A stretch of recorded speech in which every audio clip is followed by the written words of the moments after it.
welcome to episode number 105 of the KH-Vids Podcast. This week we're going to be talking about ethical consumption and global capitalism, which is a mouthful and sounds crazy, and we're going to do it. If you could, be more concise with your titling. Well, I'm referencing, there's this really funny image that goes around Tumblr of, puppies, and it says in, Microsoft Word art, there is no ethical consumers in global capitalism, and it makes me laugh every time I see it, so that's where I'm pawning my title off of. Yeah, but this is a big topic, and I'm excited that we get to talk about, because we've kind of had bull topics for the past couple of weeks, so we're actually taking on something big, which is good. I'm excited about that. So with us today, you have your usual hosts of myself, Misty. Me, libregkd. And me, Calxiyn. As our member guest, we have... Luxord. Hey, guys. Yeah. So, Luxord, and we were supposed to have somebody else, but they didn't show up. Luxord is showing up under the first of our new member guest system. We've talked about it a little bit on the previous podcast episodes, how we're making changes of it, and I think it's going to be really cool. I think it's going to work out well. Case in point, we actually have a member guest this week, so it has to be working somewhat. The basic idea, if you guys haven't heard about it before, is that when you apply to be a member guest, you'll be added to a special group that has access to a podcast section. And every week in that section, we will post up saying, this is what our topic is going to be for the next episode. This is when we are planning to record it. Is there anybody that's interested and available? And everybody is welcome to post and say, hey, I'm interested and available. Please pick me. And then we will pick somebody based on a number of factors. And it should work out a lot better than us just having to approach people. Because it's hard to do that sometimes, and you always get people to be like, oh, I'd love to, but I'm not available, and then we have to talk to somebody else, and it just takes time, and it's a pain in the butt. So hopefully it should work out a little bit better. I'm sure that there will be kind of glitches to iron out along the way, but we'll keep it going, and we'll see how it works out. So, Kingdom Hearts news and updates. I realized last episode that we didn't talk about these at all. Usually we at least say there are no Kingdom Hearts news and updates, but this week we have a little one. Kingdom Hearts Unchained Key is now out in Japan on the Google Play Store. Has it been added to the iOS store yet? Because I did not see it there when the news was first posted. I don't keep up with the iOS store. Yeah, because Apple. Yeah, I did see some people installing the Japanese Unchained Key on their phones because there are ways around the region locks. But why would you do that? I ask myself that every time people import games and everything. It's just really, yeah. I don't get it. Some games make sense. Yeah, I mean, I did that with both the HD remakes, and I don't regret it. I just how do you play a game in Japanese? Well, I mean, I can't speak for Unchained Key, but I've imported Kingdom Hearts 1 and Kingdom Hearts 2 and Birth by Sleep. Obviously, I think it would be easier if you've played the English version before, so the HD remixes I understand, but Unchained Key, that's... Yeah, I imported the final mix versions of those when those got released in Japan, and yeah. I was I've only ever done that with stuff that I know that I've played and I have muscle memory with. I can just be oh, I know what this menu item means, even though I can't read it. I've done that with Kingdom Hearts, Mega Man games. I'm it doesn't really require much reading, so there you go. Okay. But, that makes sense to me. I understand what you mean, Misty, because, Unchained Key, I mean, from what I can see, right, I mean, they're It's also free, though, so... That's also true. Who cares? But it's not like there are any, I don't know, if you want to enjoy yourself, I guess, it's not like there are any, I don't know if there are any, vocal cutscenes or anything, or like that, and even still they would be in Japanese, but it relies, again, mostly on, reading. You being able to read it. I mean, I don't know, maybe some people can, but I saw people doing that, and I'm guys, just wait till it's, in English, because you're not going to get the same experience you would. Maybe they don't care about the story, they just want to play it. I'm not even talking about the story, but, what do you do, just hit rams and buttons? You can figure it out. I mean, there's translation guides out there. They can That's true. True. Just look at stuff, and I mean, it's not, if you have a translation guide for a game like that, it's not something that you need to constantly reference. It's just okay, this does this, this does this, this does this. Yeah, it's just muscle memory after a while. Yeah, yeah.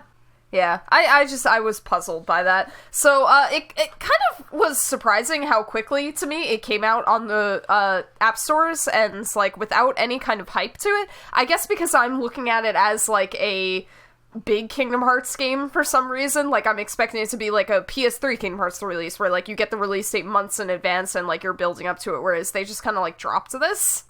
I'm more surprised that it got out on the Android store First, and even if it's not first, but at the same time as the iOS one. Yeah, that is true. Even Square Enix, they don't do that. I think it bodes well, though. Yeah, for I guess. an eventual English release. Hopefully it'll be soon. Unchained will also be appearing at TGS later this month, I think in like a week or two now.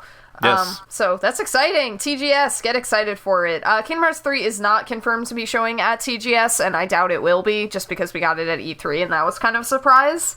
But, you know, anything can happen. So that's our Kingdom Hearts news and updates for the week. Yay. So moving along to our bigger topic of video game corporations and capitalism and all of these things. It was inspired, this topic, by the release of Metal Gear Solid 5 just recently on September 1st. Right? Yeah? Yes. Confirmed? Yes, September 1st. You got that right. Yeah!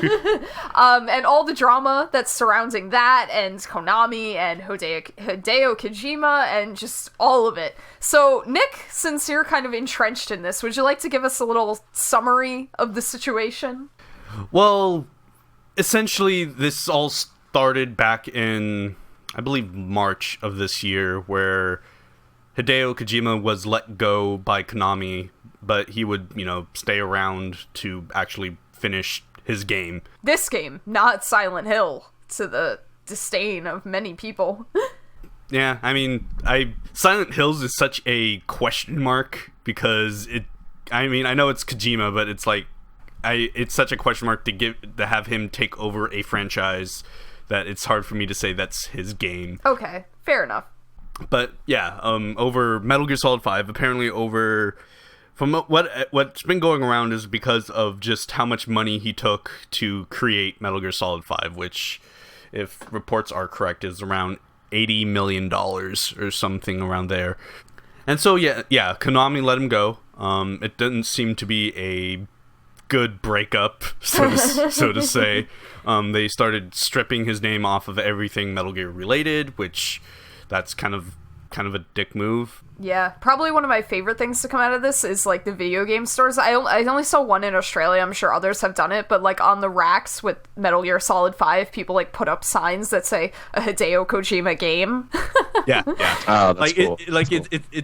That's such a petty thing to do. It is. It really is. I mean, especially because it's something that's always been a part of the Metal Gear series, and to just get rid of that is just that doesn't even do anything. It's just incredibly petty. It is petty, too, especially because, like, I've never been into Metal Gear, but I have, of course, been hearing about it and learning about it because of all of this, and I never realized what a hands-on approach Kojima takes to his games. He cuts his own trailers and, like, so much, and so, like, it's especially a dick move to take his name off of this. Yeah, like, Kojima, when he's involved in something, he is totally involved with something. He's the writer, director, creative designer, producer, everything for Metal Gear. And as you said, like, he even cuts his own trailers, and, like, it's always a fun thing to see it's really weird when you're looking at trailers for any Metal Gear Solid game, but when you're looking at trailers, you can tell when one is direct, when one was cut by Kojima, and one that's just a standard, you know, PR trailer that's put out just to get awareness out. But yeah, they fired him. They kind of cut almost all their ties with him, and then, I mean, just that right there would be kind of a terrible move, or at least not a like PR in regards to PR. That's kind of a terrible move, just to completely throw him under the bus and do all this other stuff. Later on, probably like a month or so ago, there has been Japanese newspapers reporting on some conditions at Konami, which sound really insane when you start reading up about what Konami has been doing to their employees. But, like, as mentioned, Kojima got fired, so his entire production studio got shut down, and I shouldn't say shut down, but it got renamed to just, like, some generic, like Konami production department number whatever. The computers in like their office aren't connected to the internet anymore, which if you are in software design, not having that is really a lot of a problem. There's been other things like Konami just reassigning game developers to just like odd jobs of being like janitors or security guards, and they've been doing this to everybody, not just like lowly programmers. They've been doing this to producers, creative executives, and just a whole bunch of crazy stuff with that. Everybody is monitored basically 24/7 within their building, and they have a team of people whose sole purpose is to look at the security footage and keep an eye on everybody. They have these weird draconian check-in and check-out policies at the company where, like, hey, you have to tell people where you're going on break, and if you're gone for too long, they'll reprimand you and announce your name throughout the company as somebody who takes long breaks. It's just really kind of insane about how Konami is treating their employees. To the point where, I mean, as an outsider looking in, you wonder why they stay within a company such as that. But then you realize, like, well, maybe you need a job, so you kind of deal with it. But yeah, Konami is just doing a bunch of just really just gross business practices in regards to how they treat their employees, that it's a real shame, to be quite honest. It's easy to like hear all this and kind of laugh at how like wild it is, but like there are people actually living this right now. Like that's really terrifying to me. Like imagine God, I can't even imagine working at a place like this. On the note of them firing Kojima though, over like how much money he spent on Metal Gear Solid 5, is 80 million really that much in the scope of video game development? I mean, it's up there. But like for a game as big as Metal Gear Solid 5, like that doesn't sound crazy to me. Yeah, I mean, I would say it's still up there as kind of on the expensive side. Mm-hmm. I mean, there has definitely been quite a few number of games that have cost more to make than that. I'm pretty sure BioWare has sunk like 300 million into the Old Republic, so like yeah, there's like I mean yeah, when you think of it like the Old Republic, the Grand Theft Auto games generally take a bunch of money. Destiny took a bunch of money. Like, yeah, you can easily rattle off quite a number of games that have used more money to make than Metal Gear Solid 5. I guess they just didn't want to do the investment, though. I guess that's true, yeah. It's a tough pill to swallow, because it could flop big time. Yeah. Not saying it would, but it could. Yeah, because, I mean, you have to also... I mean, as big as the Metal Gear Solid franchise is, there hasn't been a Metal Gear Solid game that has sold more than 8 million copies. Oh, really? I guess it is kind of a niche game at this point. I mean, it is a super popular franchise, don't get me wrong. But when you're comparing it to the, I guess, ultra popular franchises of the day, like Grand Theft Auto, yeah, it's kind of in a niche. The other thing is that it's not exactly clear where that money was used, because a lot of the Metal Gear Solid 5 development also coincided with the development of the Fox engine, which is now used to power. Well, it was going to be used to power a lot of Konami games, but it is basically being used for the 2 Metal Gear Solid games, and now I guess the Pro Evolution Soccer games that Konami is still putting out. I don't know how much of that money is strictly related to Metal Gear Solid 5, or if some of it is related to the engine development, which that also is not cheap. But yeah, like when I first heard the 80 million figure, I thought I didn't think that was ridiculously high. I thought that was a pretty high number for the game and the franchise and stuff like that, but it wasn't like outrageous. You also have to consider that Konami isn't really into the game console business anymore. That's true. So even a slight risk may be seen as too much risk for that company. They actually, Konami recently held a internal press thing or something. They released slides of some meeting or whatever. And a lot of it is pointing towards them being more interested in the mobile space in regards to games. So that could be also a reason why they aren't like dealing with I guess, Kojima and his projects, because his stuff doesn't have a future in their plans. So it's just like, I think it's just an entire thing of Konami moving more away from console development. So like, we don't need a person like Kojima making games for us anymore, because we aren't making those type of games anymore. Purging the company of like old ways, I guess. Yes, there's that. Like, I mean, that doesn't excuse how they're treating their employees, obviously. It certainly doesn't. But just if you look at business practices alone, then that's obviously what they're doing. Yeah, if you look at it just as why they're firing him, it makes more sense, because it's like, we aren't making these type of games anymore, so we don't really need you anymore. Which, I mean, I guess that's fine, but there's a way to amicably split. Yeah, like people. I guess good job on at least firing Kojima and not like reassigning him to be a janitor at one of their health clinics. Like, yay! What a glorious opportunity.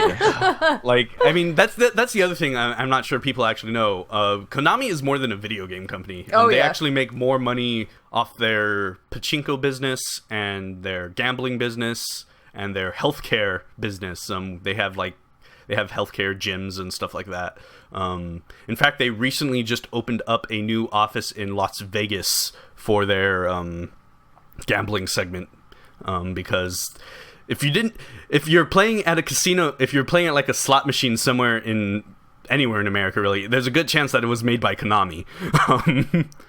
And so they're in that business, and recently Japan has loosened rules in regards to gambling with slot machines and stuff like that. So there's going to probably start being some importing happening within the American branch of Konami, making these slot machines and bringing them over to Japan. So there's just a bunch of just stuff like that going on as well. So returning kind of to the Metal Gear Solid thing, it leaves a lot of fans in conflict, I guess, over buying the game, because I guess the best way to kind of ground it for our listeners is, like, imagine if Nomura was removed from Kingdom Hearts 3, all mention of him was removed, and you found out he was essentially being treated like a prisoner at Square, and you want to play the game, but you don't want to support the business practices kind of behind its creation and kind of the way that they've been treated. And, you know, there's that whole idea in capitalism of voting with your wallet, of supporting or not supporting things with your money based on, like, how you feel about it and what the implications of it are. And so I think that's what a lot of fans are stuck in right now, that of course they want Metal Gear Solid 5 and they want to play it, but there's that, like, kind of guilt, I guess, behind I mean, and it. it's more than just even wanting to play it. It's that it's also wanting to support Kojima in his last endeavor with a Metal Gear Solid game. But yeah, there is that conflict of, do I want to... It's always a conflict in video games. I mean, it's in other media as well, obviously, but of trying to separate the publisher from the creator. There's a lot of times when something happens with a game when it's not really the creator's fault. It's more with the big business behind it, which is usually some large publisher. But there is always that combatant sides that sometimes you need to learn how to separate the two, which isn't always the easiest thing, obviously. Especially when it's like, especially with big games that are like Metal Gear Solid or huge, like, I mean, there has been controversy around, but stuff like, if something happened with like Call of Duty or Grand Theft Auto or anything like that, you always have, it's harder to do it with these mega franchises because they're so big and they're so more closely related to the publisher in question that it's hard to separate the two sometimes. Mm-hmm. Yeah, definitely. So I don't know if you're into the Metal Gear series, Ryan, but for anybody, I know Nick, of course, is going to have an answer to this because he likes Metal Gear a lot, but are you going to buy Metal Gear Solid 5 if you haven't already? I'm pretty torn on that, actually. Not just because of like what we previously discussed, but it's like I try not to be overly cynical about these types of things, because you mentioned that, you know, when the chips are down, people will be like, oh, okay, there's all these shady practices, but this also could be a very good game. Now, if you buy the game that supports his work, his ideas, and all of that, maybe not in terms as much with money, but it basically says, hey, the public wants these games. Now, if you take a stand against like publishers and whatnot and don't buy their games for that reason, chances are people aren't going to make games like that again if you just keep doing that. So it's like, I buy the game and support the idea of the game, or I don't buy the game and go against the shady practices. It's kind of like a lose-lose situation. Oh yeah, that's a good point. So honestly, when it comes down to that, it's and this sounds terrible, but it's basically like, is the game actually good enough for me to buy? And then I just default back to that. So since I've heard good things about it, chances are I'll buy it. Okay. Like for me, I mean, my answer is going to be I'll buy it as well. For me though, it's more that I get the feeling, as I've already mentioned, I get the feeling that Konami is moving away from this kind of business. So whatever I do now isn't really going to affect how they make games at all, because the stuff that I buy is not the stuff, well, the stuff that they're going to produce is not the stuff that I am the target audience for. Yeah, so, if this is like their final hurrah with that, it doesn't necessarily matter if you buy it from them or not, because they're not going to do it again, basically. Yeah, so my thing is that I'm going to eventually buy it when I get the chance, because one, that reason. Two is I want to support Hideo Kojima's grand finale, I guess you can say, that his swan song for the MGS series. So that's kind of where I stand. I don't have too much of a problem with buying the game, because I do not think Konami is going to be a company that makes things for me anymore. So I don't really care. So whatever I do right now doesn't really affect the stuff that I want from them, because they're not going to give it to you anyway, basically. Yeah, basically. Like it doesn't. Yeah. In the grand scheme of things, it's not going to matter that much, because like, hey, if I just not buy this game anymore, then maybe they'll.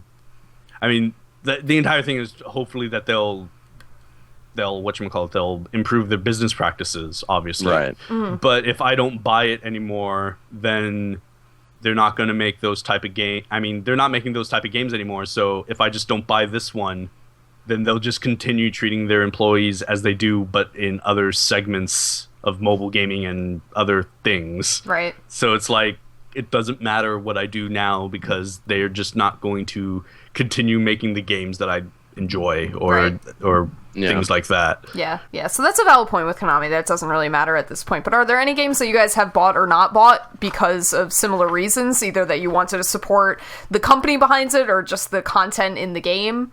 Yeah. I stopped buying Call of Duty games just due to the fact that the quality diminished, because it was like it's that time of year again, time to make another one. And I'm like, okay, first of all, I don't like the fact that it's going to be like, here's a game you pay for, and here's a ton of microtransactions, which they started to do. Right. And I also don't like the fact that they're like, okay, here's just a reskinned version of the game you bought last year, but if you don't buy it, then it's going to be harder to get into games, the servers are going to be worse, blah, blah, blah. So they kind of like, if you want to play Call of Duty, you have to buy the updated version, which is kind of bad, and I don't like that. So I stopped really buying those games because I'm just like, it's not worth it. And pretty much EA games in general, I kind of just like, I was like, not a huge fan of EA, certainly not. And that kind of just speaks for itself. I stopped buying like Battlefield games, stuff like that. Origin's awful. I think we can agree. So, I mean, that's pretty much that. Great customer service, though, at least. Yeah. Something like that. We definitely do need to talk about EA, and that kind of opens us to talking about unfair DLC practices, and I'm sure Cal will talk about The Sims, but just recently, actually, EA has been under fire again, because EA/BioWare is owned by EA, released DLC for Dragon Age Inquisition, which, from what I've heard, is basically an ending that should have been in the original game when it shipped, like that the game's ending feels very incomplete, and this paid DLC kind of fixes that. I feel like we're back in whatever year Mass Effect 3 released in, because Mass Effect 3 also got a lot of flack for having an extremely unfinished ending that was later patched with DLC. Granted, the extended cut DLC for Mass Effect 3 was free, but the Citadel DLC was certainly not. It's like $15-$20. So but that's not really adding an ending.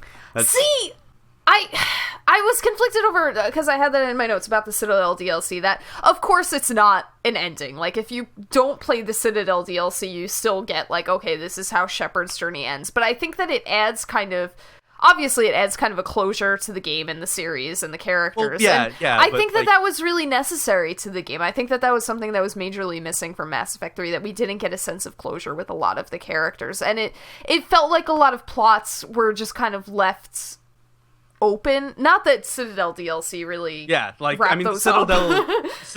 DLC is it's a joke. It is a joke. It's something that's in and it's self-contained. Yes. Where it doesn't really add anything in the grand scheme of things to Mass Effect. Like, I'm talking about, like, story-wise. It doesn't really add anything at all. But it is filled with fan service, which, fans like. It felt like an apology, though. Like, it felt like it ameliorated a lot of people's, I guess, anger over Mass Effect 3. And so to do that for free, or at least for a cheap price, would have gone a long way, I think. I'm sure that EA would never do that, though, because I'm indifferent to it, because I think the Citadel DLC is just... I think it's fine that it was paid, because it is just something that's completely just... It's fan service. It is pure fan service. I know. It's not only that, but it was something that's obviously was, like, made long after the game was already finished. That is true. That's very true. Like, they should be compensated for that. But yeah, like, that type of stuff. And, like, the Citadel... I mean, if we're going to talk about bad Mass Effect DLC, I think the From Ashes DLC was the kind of really big one that was just kind of awful. That was the... It was basically... Well, I wouldn't say it's awful in that, like, it was bad DLC. I think it was good DLC. I think it added a lot to the game. But it was awful in that I'm pretty sure it released, like, with the game. Yeah, it was back when people when companies were doing day one passes. Yeah. When they like, hey, here's DLC. If you bought this game new, here's DLC that you can buy, or you can not, or you can pay $10 in the store and then you can get it. Yeah, so that's kind of an issue of, like, things existed in the game and then they took them out and made them DLC that you have to pay for, which is a big problem. And that's kind of the vibe that I've gotten from this Dragon Age Inquisition thing. Not that I haven't played Dragon Age, so I don't know, but go ahead. Unfortunately, though, and I hate to say this because I just love to bash EA all day long, but unfortunately, one thing I have to say is it's kind of the consumer's fault, because, they buy into it, and when you buy into something like that, the companies are like, hey, we can do this. Like, I mean, obviously, 2% of the people are, like, stamping their feet about this, but the other 98% are actually buying it. We're a business. We're supposed to be making money. Let's keep doing this. And unfortunately, that's the road we've gone down on. And that's why, like, you see DLC that's just, cut from the disc, put onto, the store or whatever, and you pay $15 for something that came on your disc, or, there's pre-order bonuses and all of this stuff, and it's all just ways to kind of manipulate the fact that people, when it comes down to it, people aren't really willing to wait, and I think that's kind of a huge issue, because if they did wait, then the companies would be like, we're not making the money we want, so we'll drop the prices. Now, I've got nothing against DLC if it's implemented well, but when it's cut from the disc, when it's high priced, when it's all of that, I just can't. I mean, an example of what I think is, like, good DLC is, like, all of the DLC in Skyrim I thought was fantastic. Do I think they could have necessarily put some of that on the disc? Maybe, but it's such a huge game that I feel like I'm willing to pay for that. But when it comes to something like, again, Call of Duty or something like that, where everybody knows there's going to be 2 to 3 waves of DLC. Everybody knows it. And it's just like the annual cash cow. That's all it is. And everybody knows it, but nobody's willing to wait or not do it. And that's the reason it never changes, because nobody's willing to, do the hard thing, which is saying, hey, no, I'm not going to buy this time. Unfortunately. Things have changed, obviously, because, like, nobody does day one passes anymore. Like nobody does like, hey, here's if you don't buy this game new, then here's a $10 DLC thing that you just can't get. And same thing with like online passes. Like those aren't a thing anymore with anybody. So and we're talking about like pre-order DLC and stuff like that. All that stuff is like, to be quite honest, just bullshit that doesn't mean anything.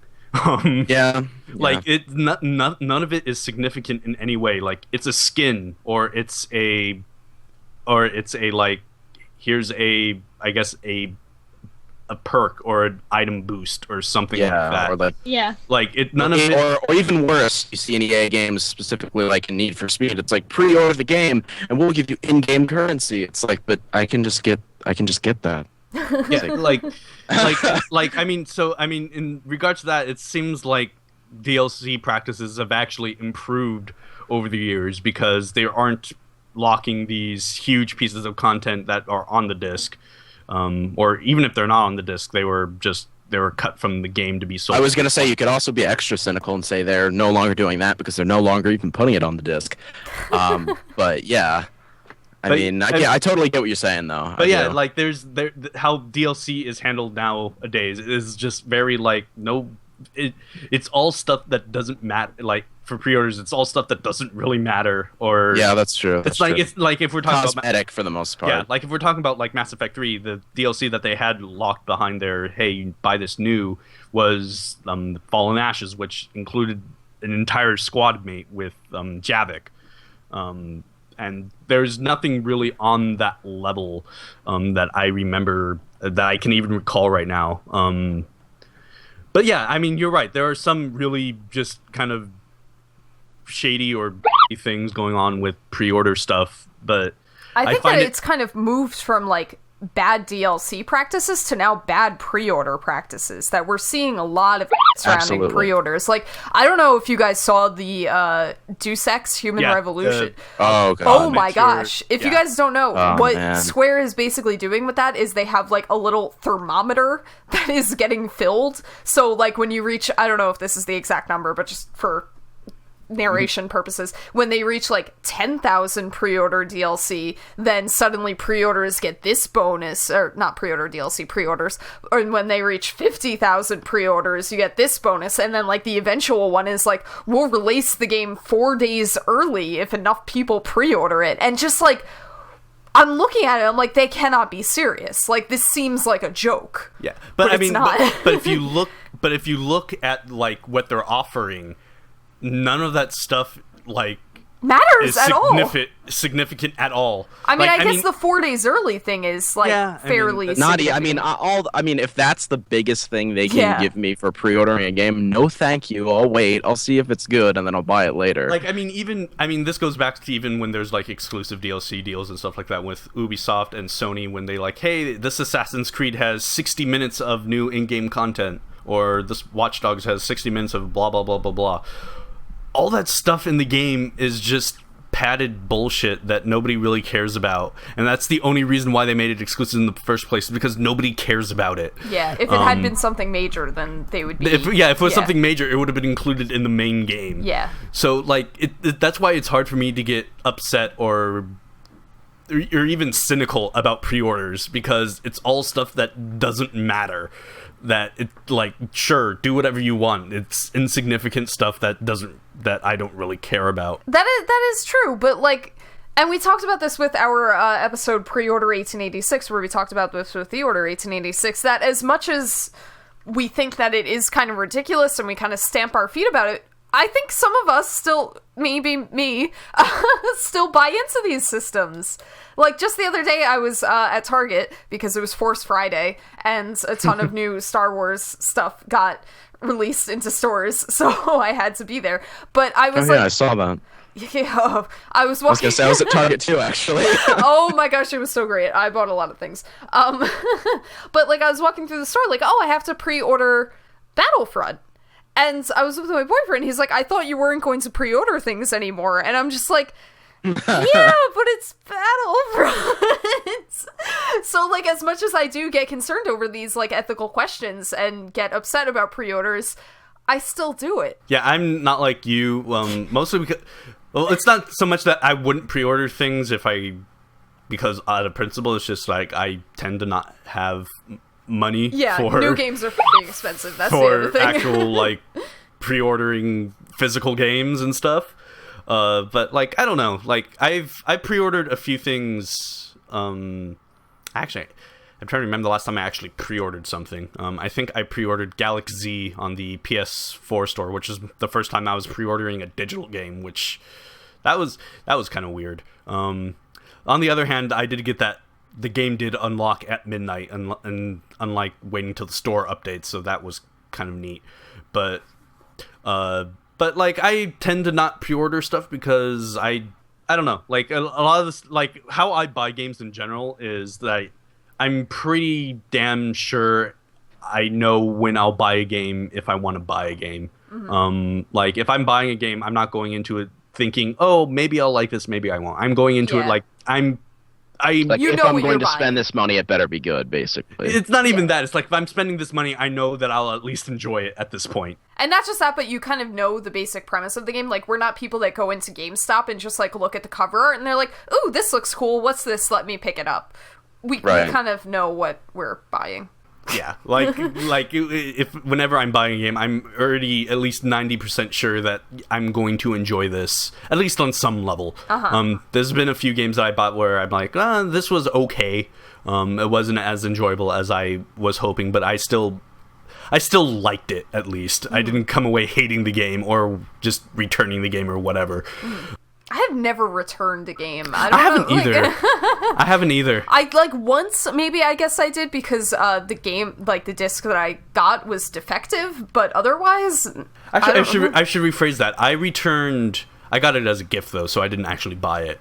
But I returned Dishonored because I wanted to just get some credit for it because I just wanted to pick up the Game of the Year edition of Dishonored because because like the amount of like money exchanging it, but I don't know who returns games after they play except them. when I returned to the place where the person bought it. When I returned, they didn't have the Game of the Year edition, so I just took cash, and then I ended up going to a GameStop looking for it there, and then I saw I could spend I think I got like $40 from it.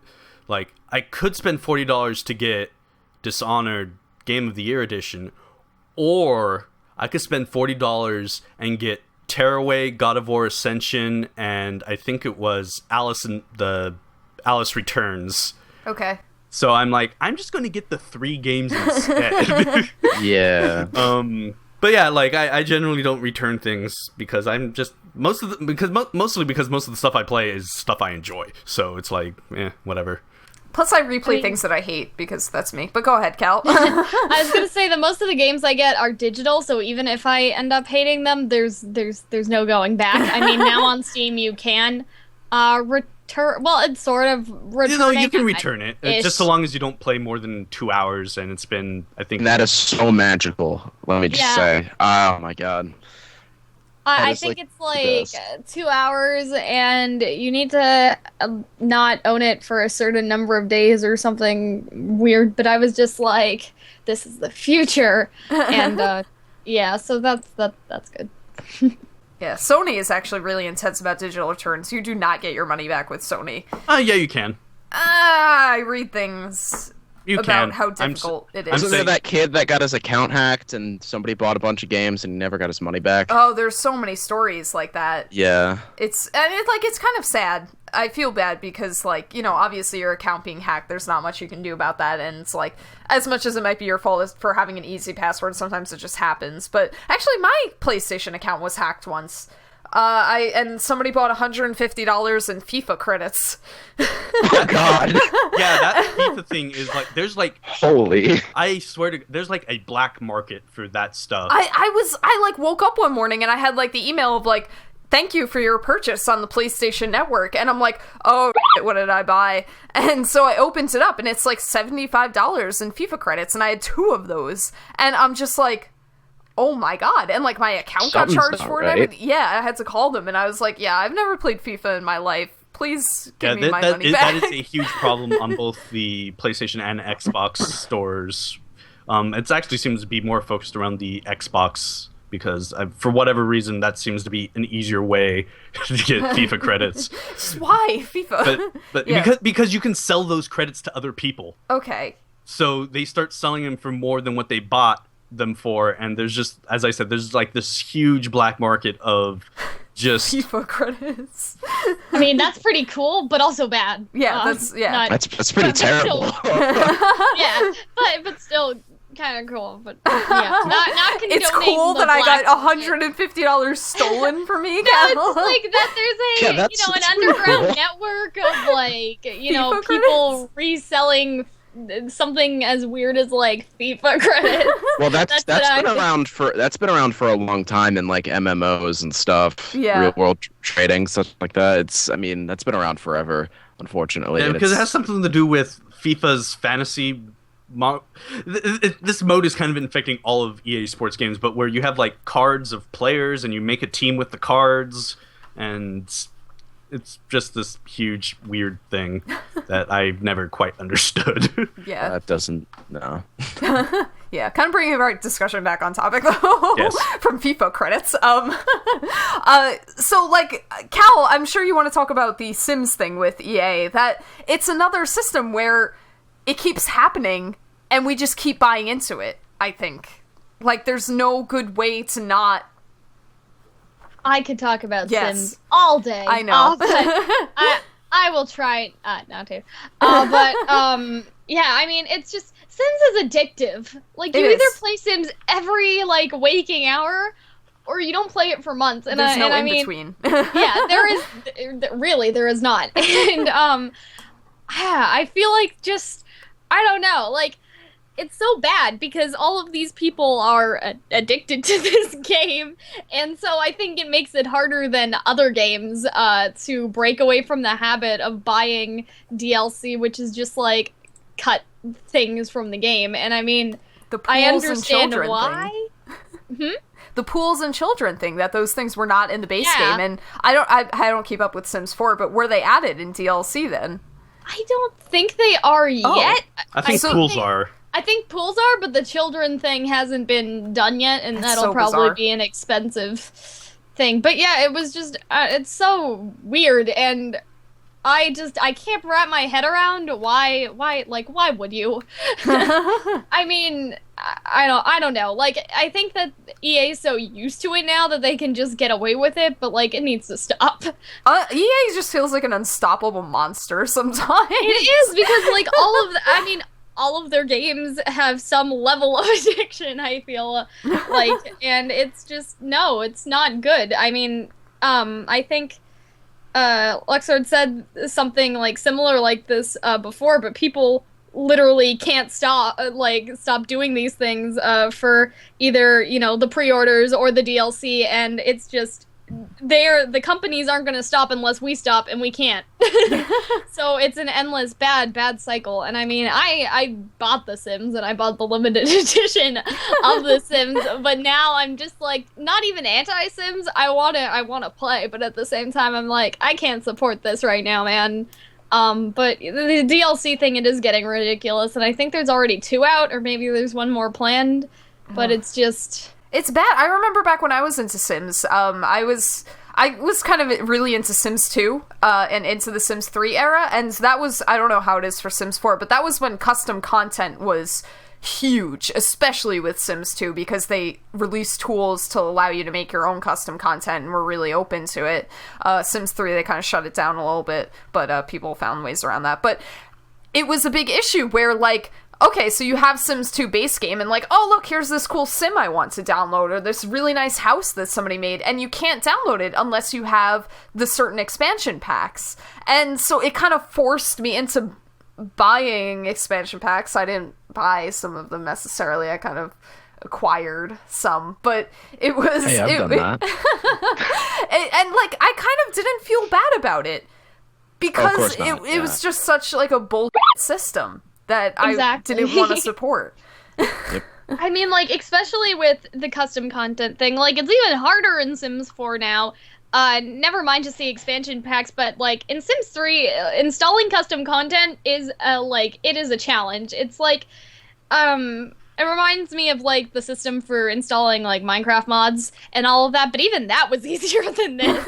Like, some of them you can just open and they'll do it for you, but the other ones, I remember the struggle for Sims 3, and Sims 3 would, like, crash. Yeah. When things weren't registered, and it was a wreck. Sims 3 packs and, like, the monkey packager, it was this whole... Yeah, oh man, it was this other portion of my life that is just gone now. But, go on. Yeah, I mean, like, as somebody that used to make Sims, I mean, I probably won't record Sims anymore for what I do, but it was so difficult, even in Sims 3, to get custom content installed, and then, again, like you said, other people need to install it, and it's almost impossible. Like, I tried in my Create a Sims not to use anything from the expansion packs, and that was easier in The Sims 4 because there weren't any yet. But it is a struggle, and it's like, I don't know, I feel like they're limiting our creativity a little bit with just to make more money out of it, because if people can't add these things, then they have no choice but to buy them if they want them, right? So that bothers me. Sims bothers me. One of the other games that startles me as kind of a DLC racket, and I think that Nick is going to get angry for me for saying this, but Little Big Planet, the DLC for that game is crazy. Like, I know that it is mostly cosmetic stuff, so it's not... like, it's literally all cosmetic stuff. Yeah. But my friend is really into Little Big Planet, and I've played it with him a few times, and, like, I see him with all this stuff, and I'm like, how much money have you spent on Little Big Planet DLC in your life? And it's a lot. But to kind of finish off this discussion, I want to bring up indie games and how they play into this, because they are, of course, this separate part of this industry where you're not being controlled by these massive corporations. And I think that there's a ability there to more directly support the creators. Like we're saying, you kind of have to divorce the creator and the publisher, that even though you want to support Kojima, you're not supporting Konami and that kind of thing. And so, like, if this was an alternate universe and Metal Gear Solid 5 was an indie game, which would never happen, and obviously that's just ridiculous, but you would be able to support Kojima without having to go through this big corporation of Konami. So I think that indie games do offer kind of a break from this, in a way, and that they're more consumer friendly. Yeah, I mean, yeah. I mean, it's easier to make that distinction between publisher and creator with indie games, because obviously there are some bullshit indie games out there, but you can easily tell, okay, this company who makes this game is doing this bullshit thing with it, instead of having this weird, like, obscure thing where it's like, okay, is this game really something that the developers themselves wanted to do, or is it something that the publisher has forced upon it and they really had no choice, or this other stuff? Because I mean, there's been a few indie games that have been released that have just been like broken or just not. It's weird. The indie game landscape is really weird. I was especially just with that early article in access Kotaku stuff. Yeah. About Wander. Yeah. Oh, that was Yeah. funny. That was... Yeah, but go on. that's a thing. But yeah, like, it's easier, as you said, it's like it's easier to make the distinction between company and publisher when it's an indie, because usually the creator and publisher are one and the same for those games. So yeah, it does open up a gateway for creators to kind of just do what they want, and you'll know that it is the creators that you're supporting, because they're, in this case, the creators are also the publishers. Mm-hmm. It's also easier to avoid certain, I guess, companies, because you know it's not, because again, the creator and publisher are one and the same. So if there's something really bad, like business wise, then you're like, okay, I know this particular company is one to avoid. There's a more direct relationship that you have. Yeah. And I think that's really interesting. And in some cases, I think that I usually let the publisher overshadow it for me. Like, I think of Mass Effect 3 as an EA game more than I think about it as a BioWare game sometimes. Whereas with indie games, it's kind of getting flipped. Like with Life is Strange, especially, which I love, and I really need to finish episode 4. Yeah, you do. But Life is Strange is developed by Don't Nod. It is an indie game, but it's published by Square Enix. And one thing that I got really angry about was there was a news report circulating a few months ago saying that like a bunch of publishers turned away Don't Nod because the game had female protagonists, and that Square was one of the only ones that said like, yes, we will pick this up. And people were giving Square a lot of credit for that and saying, like, look, Square is friendly to women. This excuses Final Fantasy XIII. And I was really upset about that because it's not the same. Square does not deserve the credit for this game. All they really are doing is publishing it. And that got me a little bit. So I want some rant about that. They deserve credit insofar as that they didn't didn't say no to it or change it. Okay. Yeah. Yeah, I don't know. But yeah, I do think that indie games do offer kind of a reprieve from this, Ryan said early on, lose-lose situation, where, like, support it, not support it, buy it, don't buy it, there's no good answer. And so, I guess the hidden option, door number 3, is just buy indie games all the time, nothing else. as impossible I wanted to bring something up earlier if we have time. No, go ahead. DLC in Kingdom Hearts, I mean, since it's going to be on the PlayStation 4, like, how do you guys feel about that? Because I've seen things on it that kind of make sense, like, to me, because you have the final mixes, right? And that's obviously, it's not, it was in a time when you couldn't really download anything because there wasn't a PlayStation 2 store or whatever, like the PlayStation 3 one now. So I guess you could count the final mixes as sort of DLC type things, but you would just, but you would just have to buy like the whole game over again, which was kind of weird. But like, how do you guys think that they're going to put it in Kingdom Hearts, and why wouldn't you want it in there? If they were doing something like the final mixes, I would be okay with that, because if you don't know, I'm sure people listening to this know this, but what happened with the final mixes is that for example, Kingdom Hearts was released in Japan, and it took time before it came to the US, and in that time they added things like special bosses and like tweaked a couple things, and then released the game worldwide. And then Japanese fans were kind of missing out on those things that they added, like the big one was the Sephiroth fight. And so they released the final mix only in Japan so that the Japanese people could get some of the bonuses that they added in the US, along with some other things that they added for final mix. And that was kind of the logic between the final mix releases. And so if something like that happened with Kingdom Hearts 3, I would be okay with paying for like a $20 DLC that added things, especially things to the extent of the final mixes. Like Kingdom Hearts 2 final mix, of course, adds hours of content, like so much to it, that I would not have a problem with paying that. I think that is worth it. The problem, though, is that Kingdom Hearts 3 is almost definitely going to be released worldwide within a similar time frame. There's not that delay where they're adding other stuff. And so I don't know. I don't know how it would go. I don't think that we live in a climate where something like the final mix situation is going to happen again. So if they were adding, like, this is a special DLC only world, I would be upset about that. So I don't know. I guess it depends on how it's done. Like, I mean, Square in general hasn't been doing, like, because, I mean, along with the Game Launch thing, they used to do that a lot with the Final Fantasy as well. The most recent ones obviously being the Final Fantasy X International, 10-2 International, 12 International, the Zodiac system, and all that other stuff. Right. But they haven't been doing that either. With, like, 13 didn't really get anything. Mm-hmm. I mean, it got an international version in Japan, but it didn't add anything except, like, a new easy difficulty. So, like, it doesn't seem Square is one to be doing that sort of stuff anymore. At least. I mean, again, during the 13 era, they weren't producing many games in general, so who knows? But the 13 games did have DLC, but I think they were also cosmetic things. Yeah. I mean, I was talking more of the international type, like, hey, here's a release after the fact that adds stuff to it. Yeah. But yeah, the 13.2 was mostly cosmetic, as far as I remember.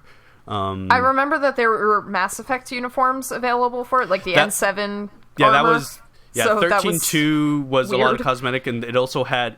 13.2 had, like, a battle arena to it, where you can buy... Basically, you can buy people to fight. And how 13.2 worked is like, hey, if you can beat this enemy, and there's a chance of them actually joining your party so you can summon them in battle and stuff like that. So the DLC was to buy a fight, and as well as buy them as, like, a party member, so to speak. which turned into some odd situations where you can have a party member of Lightning, and Lightning, because there's like 3 different Lightnings they released that could be your party member. But yeah, like 13.2 had some DLC. I think Lightning Returns also had some DLC, but it was primarily cosmetic, which almost makes me think if Kingdom Hearts 3 had any DLC, it would probably be primarily cosmetic. I would love DLC, like, put Sora back in his Kingdom Hearts 2 outfit. I think that would be that really is cute. A pre-order bonus. See, but that also would be, like, a problem, because we know that Sora is probably going to start the game in his Kingdom Hearts 2 outfit. So, like, unlock Sora's Kingdom Hearts 2 outfit for $3. Like, that would kind of piss me off a little bit. Maybe what if they about did Kingdom with Hearts Kingdom Hearts Sora's 1? Yeah, that one, okay. Or what if you got him in, like, Riku's outfit instead? Man. What if you got him in Kairi's outfit? That's what I want. Giving away free ideas. Come on, gotta sell that to him. Jeez. But yeah, I can almost guarantee that there's going to be some form of cosmetic DLC. And honestly, as somebody who plays League of Legends, I don't really mind cosmetic DLC. Because, funny. I don't really mind cosmetic DLC because like it's like, okay, cool, my character looks different. That doesn't change anything about the game whatsoever. And if you have money up the wazoo and you want to spend it on that, great. If you don't, okay. You're not missing out. That's fine. League of Legends is that weird thing where it's like it is mostly cosmetic, but there's also like gameplay things that you have to buy if you want, obviously. Because Heroes. Well, that's not 100% true because you get like in-game points that you can buy characters with. I mean, honestly, there's a pretty much once you get into the game enough, people basically. There's like an unspoken rule that you don't spend RP, which is the stuff you can buy. You don't spend RP on champions because you can just buy them in game. But if only there was a game that had all the champions available right off the bat. Like if Dota. only if you know I'll keep my eye out for such a game, and I'll tell you if I find one. I will. If there's only like something that was like Defense of the Ancients or something like that. That's just ridiculous. I don't know what you're talking about. But yeah, like I mean, that's the other DLC model that a few companies are adopting though, like where you could like grind in-game currency to unlock stuff. Like Capcom is doing that with Street Fighter V, where any future DLC stuff you can either buy them right out or you can just grind the. I forgot what their currency is. I think it's Zenny or something like that. You can or Capcom point. I don't know, but like you can just grind out that currency while playing Street Fighter V, and then you can just unlock new DLC characters that way if you wanted. Which is, I think that's kind of neat that they're at least offering the option between the traditional, hey, buy this, you can use this, or just grind this thing and then you can use it. And that's really my favorite way for them to go about DLC. As dangerous as it is for me, because we've talked about what I did with Mass Effect 3, because then I look at it as, I can grind in the game for this, or I can just save myself time and throw a couple... Yeah, that's... Yeah, if we're going just one last thing regarding DLC. The one thing that I do like that most games are doing now, there's a few exceptions like Call of Duty, but a lot of multiplayer games are now doing like, hey, if we're going to release a new map, it's going to be free to download. As to not segment the user base between different maps, like Killzone Shadowfall did that. The Last of Us did that. They retroactively did that. On the PS3, they used to have you had to buy the things, but then they eventually made all that free to do. Rocket League is a recent example that just released a new map for everybody. Mass Effect obviously does it. Plants vs. Zombies, Garden Warfare 1 and 2 do that. So I do appreciate that, because when you have like separate DLC maps type stuff, it always segments the population, which is always a bad thing, because then you could wind up in a situation with DLC who's like, okay, I bought this, but nobody's really playing this because everybody who did buy this has moved on to something else already. And since this isn't in a regular rotation, it's never really going to be brought up unless they're specifically playing these maps. Like, I think EA is doing that with Battlefront as well, where I think the Battle of Jakku or something like that is free to download whenever that gets available. So I shouldn't say hope, because most companies are doing, but I'm hoping all companies eventually do sort of that if they have a multiplayer game with like different map packs and stuff like that. Yeah. Yeah, so it's a big discussion, and we definitely want to hear from you guys if you have bought into the Metal Gear Solid 5 thing, and just what your thoughts are. If there are games that you buy or don't buy based on what's surrounding them, what DLC practices you don't like, or what you're in favor of, that whole thing. So definitely do let us know. And that lets us move into user-submitted questions. To submit a question to the KH-Vids Podcast, all you have to do is fill out the form linked to every episode of the podcast, or send an email to podcast@KH-Vids.Net. The question can be directed towards the host in particular, or the group in general. So our first question comes from Graxy, and he says, you have been selected to be the next successor to hold the Heart of Chaos. What do you do with the rest of your life after you receive it? I think this is a Final Fantasy 13 reference. Yes. So I'm just going to opt out of this question on principle. I'm just going to read its wiki entry. The Heart of Chaos is the manifestation of the goddess Etro, and it's her own heart. Nice. Yeah. Nice. 10 out of 10. I like it. It's my mature answer. It resides within the chest of Caius Ballad, who is somebody you haven't even met because you haven't even stepped foot into 13-2. I thought that there was somebody named Caius in Final Fantasy 13, just the first one. Well, that's not who they're talking about. Oh, great. I don't think. Yeah, this guy is from 13-2. Oh. Is the main antagonist of 13-2, who also appears in Lightning Returns. Who am I thinking of, then? Are you thinking of this, not the Cid? I think it's the Cid. Maybe. I don't know. It's like, it's not even Cid, while. it's like Sidious or Cid. Maybe. I don't know. I don't care enough. You care enough to buy the entire franchise. Shh, we're not going to talk about this episode. Okay.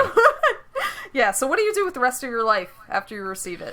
I mean, you're immortal when you receive that. I don't know. But doesn't that mean like you're in the Final Fantasy 13 universe, and that means you're immortal, which is like, that's kind of like hell, isn't it? I mean, you're just stuck there there's forever? nothing wrong with the universe itself. I was gonna say, this sounds terrible. Why would you put this on us? Like, the universe itself isn't all that bad. It's just the main players that tend to get shown painted in a bad light. All right, so my answer would be I'd be depressed for the rest of my life because I'm stuck. Yeah, Very that's pretty my place, answer. though, at least. Oh, there's that. There's that. Like, there's not many places like Pulse or Cocoon. I mean, I'm reading this, and it says, if the new Guardian has enough strength of will, they can release the heart's power and put an end to immortal destiny. And if they waver, however, they will be enslaved in chains of chaos and become the latest in line of eternal servants. So, I mean, I don't know. I would need to be strong-willed. Can I just use this moment to say how shoehorned the entire, like, deity aspect of the Final Fantasy 13 universe felt? Like, I don't know. Like, playing through that game, you never got a sense of, like, oh yes, there are these big bad deities that are really controlling everything, and we gotta put a stop to gods. Part of it was just so goddamn confusing because, like, I get that they were trying to goddamn confusing. Yeah. Oh. Part of it was like, of course, they were trying to build this big universe of the Fabula Novo whatever the fuck it was. I don't even know. But so, like, of course, they were trying to build this big universe and expand on it within several games, and that didn't happen. Especially given that they divorced Final Fantasy 15 from that and made it Final Fantasy 15 rather than Versus 13. So it always felt like there's more to this story that I just haven't gotten yet, and I just don't understand. And it was bad. I don't want to talk about Final Fantasy 13 anymore. Let's move on to the next question then. Yeah. Next question. Next question is from Kingdom Hearts 530, who I recently learned lives like half an hour to 45 minutes away from me, so cool. She asks, favorite anime/manga? You can have two if you want, a favorite anime and a favorite manga. I don't watch anime that much. I don't watch anime that much either, but I recently watched Kill la Kill, and I love it. Kill la Kill is my problematic fave, and I'm open to fighting with people about it, but I love Kill la Kill. And that sounds so hypocritical coming out of the discussion on Final Fantasy 13, given a lot of my objections to Final Fantasy 13, but I love Kill la Kill deeply. It's phenomenal. So Kill la Kill is my anime answer. I haven't watched enough anime to say, like, it's better than all the other animes. But, yeah. Yeah, I still haven't really watched Kill la Kill at all. It's so good. With anything. Like, I mean, it's weird because I don't really watch anime at all either, so... Like, my preferences come from when I did watch some anime when I was, like, a kid, which means, like, Cowboy Bebop. Which means, like, Cowboy Bebop and Trigun. But... That's not so bad. Yeah, I mean, yeah, I think Cowboy Bebop is actually a really good show in general. But, yeah, I guess that's my answer. Yeah, as for manga, I did read manga for a while. I like One Piece a lot. I know that that's, like, the big cliche thing, and I never, like, kept up with One Piece or even got that far into One Piece. I think I stopped around, like, volume 10, and there's, like, 60 or something of One Piece, but I do like One Piece. I liked kind of the spirit of it. It was fun.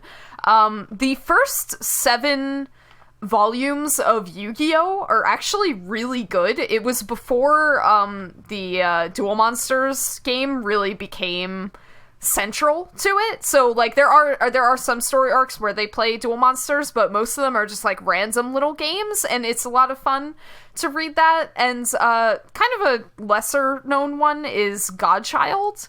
I really like Godchild. It's, like, a little series about Victorian London, and it kind of takes on, like, cool stories and supernatural. So Godchild is really cool for that. And I feel like there's something I'm forgetting, but it's not there, so whatever.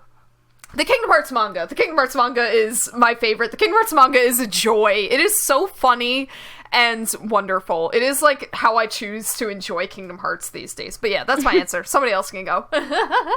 I was just gonna say with the Kingdom Hearts manga, especially 358 over 2 days, that was great. I haven't read the 358 manga yet. I saw some at Fan Expo, and I just opened it up, and it was this page of, like, Zaldin sassing Roxas. And it's hilarious. Just like, yeah. It's so good.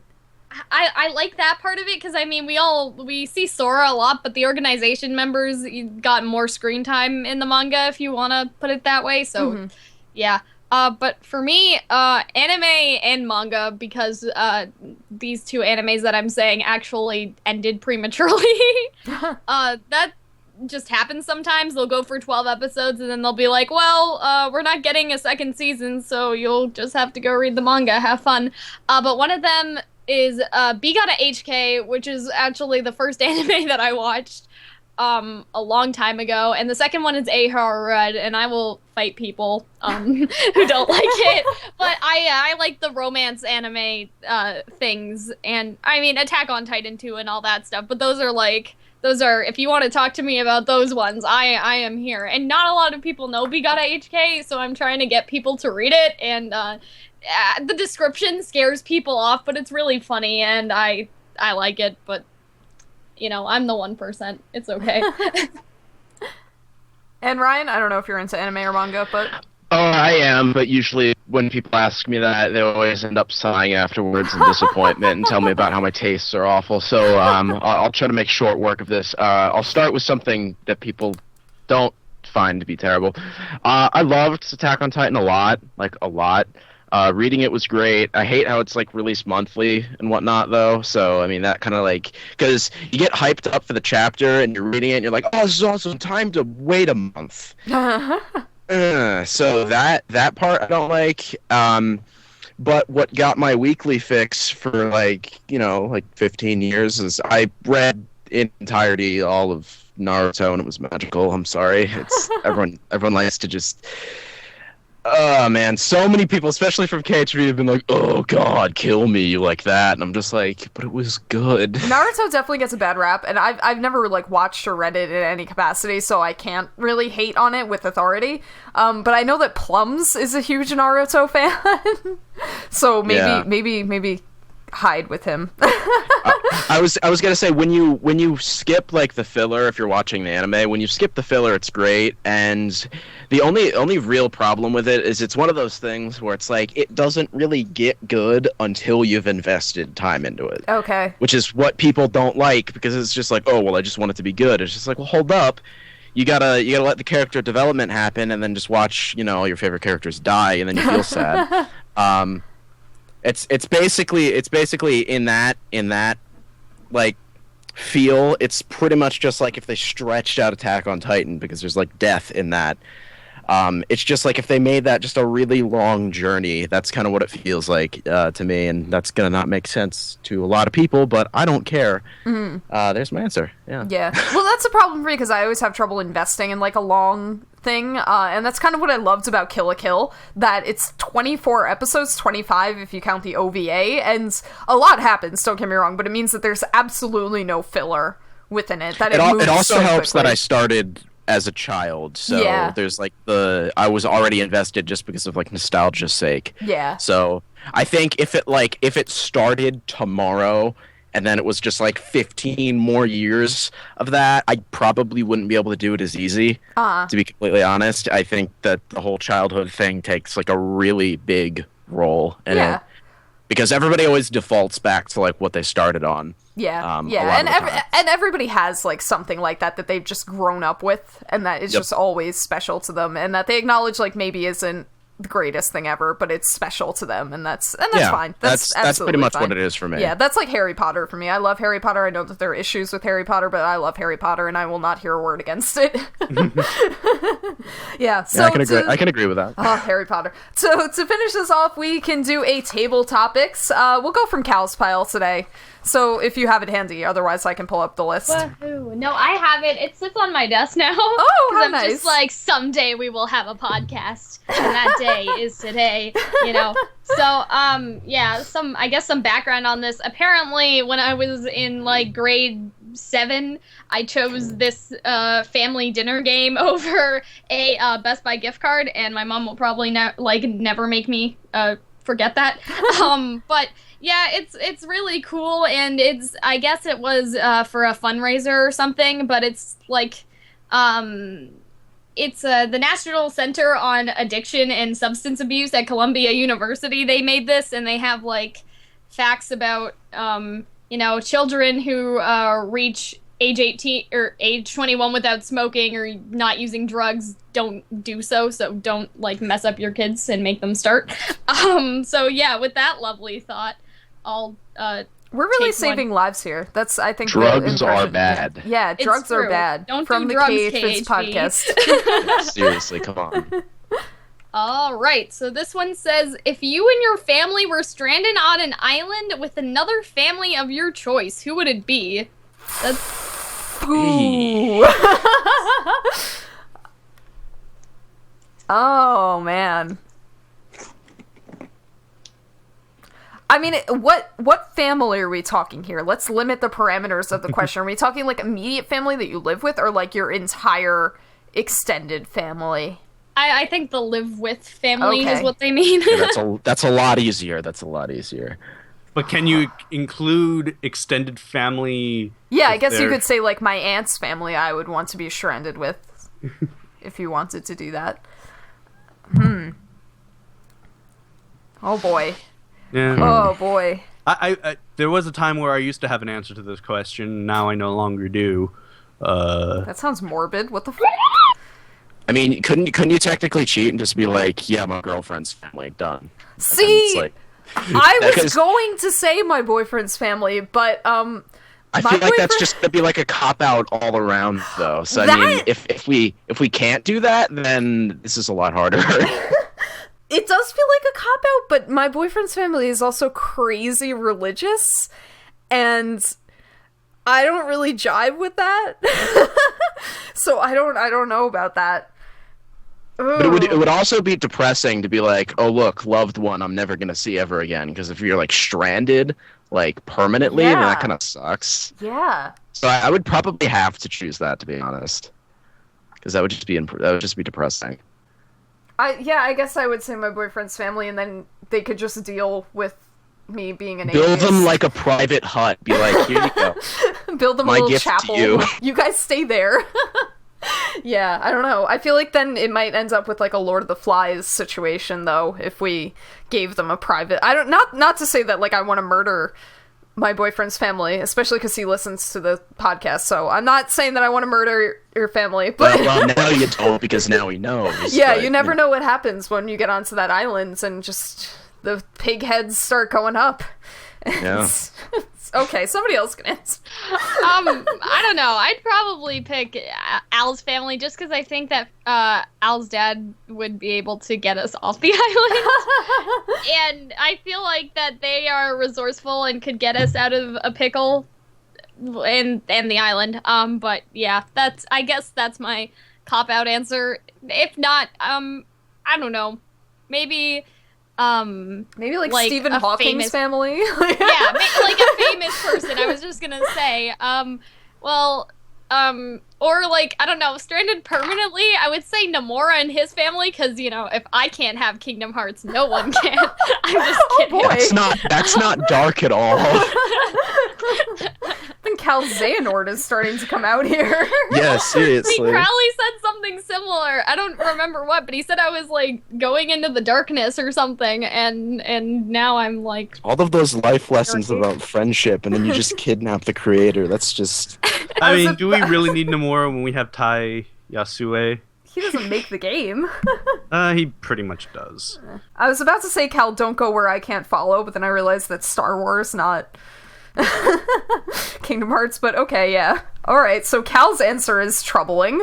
How about you, Nick? Being the only single person here, apparently, I can't have a cop-out answer. I don't know. Like, I'd probably... honestly, I'd take my chances with just any random family. Really? Yes, I would actually. Oh, man. I would watch that reality TV show. Oh, thank you. I would too. I would, please. Like, I would honestly take my chances with just a random family and see how that turns out, because I have this weird confidence that it'll turn out okay. Because there are a lot of families in the world, So the chances of me getting a good one is just about as good as getting one that is not good. So, I don't know. What if they're like cannibals? What if you got like the Duggars or something? Cannibals or the Duggars? Well, the thing about that, if it's somebody redundant, come on. That's the thing though. If I get hooked up with a family that is just awful, I would have no qualms with just not having that family with us anymore. Holy You're talking about killing them, right? What? No, I'm talking about not having to deal with them. Putting them down, that's the same thing, man. Come on. Yeah, I don't know, Nick. I don't like this question. I mean, like, it's just one of those things where it's like somebody that you don't care for, then it's. I mean, I guess it depends on how big the island is as well. Because like if there's somebody that you don't care for, then it's easy enough to just separate away from them, that you don't need to deal with them. Separate. This is fucking terrifying. I don't want to end on this. This is oh no. So let's go to the 365 table topics. How do you get separate away from them? That just sounds to being like killed for like strangle them. That is like moving to the other side of the island. I don't know. That also sounds very dark too, because you wouldn't bury them near you. I mean, struggle for resources. I mean, again, this is why I said it depends on the size of the island. Because I do not want to end on this note. Ryan, if you would pick a number between 1 and 365, we will do the big long table topics. You guys make the weirdest thing out of like the most innocuous comments. We basically make user-submitted questions about sex or death, so that's okay. So pick a number between 1 and 365. Yes. 13. 13. All right, here we go. Do you celebrate the things that you have? That's a good note to end on. Oh, that's interesting. Yeah. Sure. No, because if I just say because no matter what I say now, you're gonna take it as something really bad. So like, I might as well just say the most concise thing possible, because otherwise it'll just get twisted into some weird death thing with you. Okay. So just to be clear, you're killing them then. That's basically it's basically all right. Yeah, I absolutely do. Sorry, go on. No, the whole celebrating things you have, I absolutely do, because that'd probably be really awkward if you didn't, because then, if things ended up going sour real fast, you'd just be all, like, bitter and, So, yeah. I guess. I don't know how deep of a question this is supposed to be, but I guess I could just say yes. That's kind of the conflict that we have with all of this list. How deep are we supposed to go with this? And we start out joking, and then we usually answer it serious. But okay. Cal? Oh, what was the question again? Do you celebrate the things that you have? Oh, okay. I thought it was celebrate the things that I do, and I was just like, that's weird. But yeah, that makes a lot more sense. I mean, yeah. I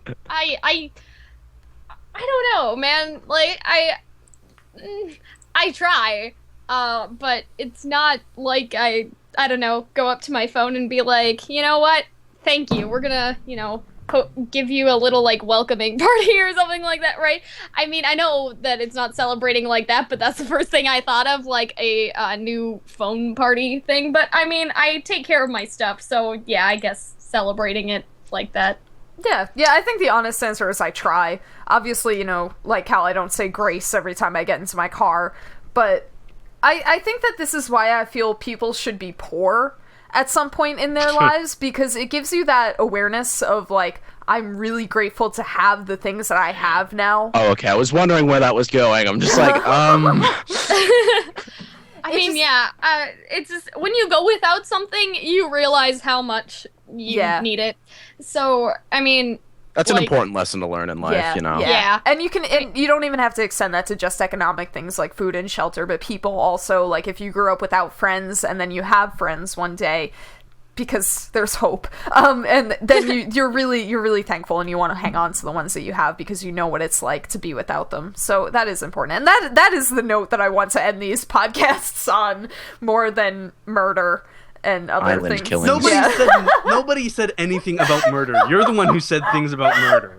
I mean, I said something that was kind of kidnapping. You implied it. I didn't imply anything. I Please. said I would leave them be.